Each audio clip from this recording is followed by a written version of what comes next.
Look, 180 countries, some of our top geopolitical foes, countries with terror ties, known terrorists in the country.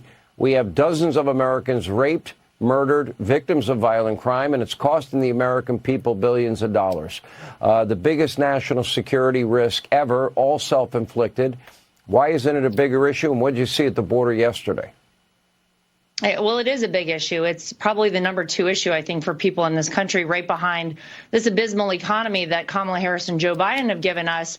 And I'll tell you, I learned a lot on this trip. I want to thank Morgan and Polaris for having me down there and taking me on this trip. I learned so much. Sean, the number of 30% that people often hear when you hear about women coming through the southern border being sexually assaulted, it's actually much higher than that, according to people on the ground. More like 50 or 50+% of women sexually assaulted.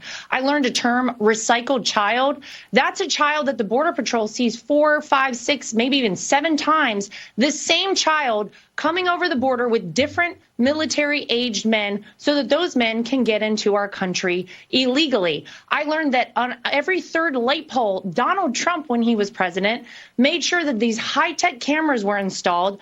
Kamala Harris, the border czar, will not turn them on. So the Border Patrol have to put in trail cameras, Sean, like hunters would use. And maybe the most egregious and probably most insulting to the American people, the sections of the border that are open where the wall ends, right beside it, feet away, are the actual parts of the wall that just need to be stood up. But Kamala Harris will not do it.